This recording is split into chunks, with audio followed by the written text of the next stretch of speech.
छत्रपती शिवाजी महाराजांनी रयतेचं राज्य निर्माण करताना ज्या हातामध्ये राजदंड धरला होता त्या महाराजांच्या उजव्या हाताचा ठसा पिंपरी चिंचवडमध्ये दाखल झालेला आहे। सह्याद्री प्रतिष्ठानतर्फे पुण्यामध्ये मराठ्यांच्या देवघरातील शस्त्र प्रदर्शन शिवप्रेमींसाठी आयोजन करण्यात आलेलं आहे आणि याच प्रदर्शनामध्ये हा ठसा ठेवला जाणार आहे।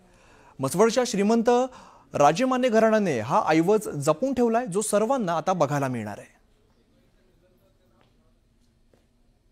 स्थापक छत्रपती शिवाजी महाराजांच्या हाताचा ठसा आपण बघतो आहोत आणि अगदी हा अमूल्य म्हणजे याचं मूल्य नाही असा हा ऐतिहासिक ठेवा आपल्याला उपलब्ध करून दिलाय तो सह्याद्री प्रतिष्ठानने। अर्थातच हा ठेवा एका शस्त्र प्रदर्शनात मांडला जाणार आहे। मात्र तत्पूर्वी न्यूज 18 लोकमतच्या सगळ्या दर्शकांना प्रेक्षकांना शिवभक्तांना हा ठेवा बघायला मिळतोय। मात्र हा ठेवा कसा जतन केला गेला या संदर्भातले ऐतिहासिक दाखले काय आहेत, पुरावे काय आहेत आपण जाणून घेऊया। श्रमिक गोजमगुंडे आपल्या सोबत आहेत आणि अर्थातच हा ठेवा जो आहे तो याचं मोल नाही आहे। साक्षात छत्रपती शिवाजी महाराजांच्या हाताचा हा ठसा आपल्यापर्यंत कसा आलाय आणि तो शिवभक्तांना कुठे बघायला मिळणार? छत्रपती शिवाजी महाराजांच्या उजव्या हाताचा चंदनाचा लेप असलेला ठसा आज आपण या ठिकाणी पाहतोय। हा ठसा सध्या छत्रपती शिवाजी महाराज संग्रहालय सातारा या ठिकाणी होता।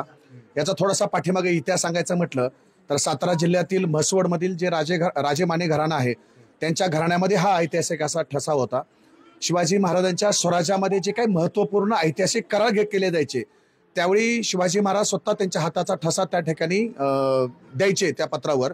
असाच ऐतिहासिक ठसा त्याचं वाचन व्हावं, त्याचं संशोधन व्हावं म्हणून 1941 साली म्हसवडच्या राजेमाने यांनी तेव्हाचे प्रसिद्ध इतिहास संशोधक ग खरे यांना याबाबतची माहिती दिली आणि ग खरेने याचं पूर्णपणे संशोधन करून अभ्यास करून तो जो काही ठेवा आहे तो जास्तीत जास्त लोकांपर्यंत पोहोचला पाहिजे, त्याचं संवर्धन केलं पाहिजे म्हणून तो छत्रपती शिवाजी महाराज संग्रहालय सातारा या ठिकाणी दिला। इथे मोडी लिपीमध्ये काय लिहिलेलं आहे त्याचाही काय संदर्भ आहे का?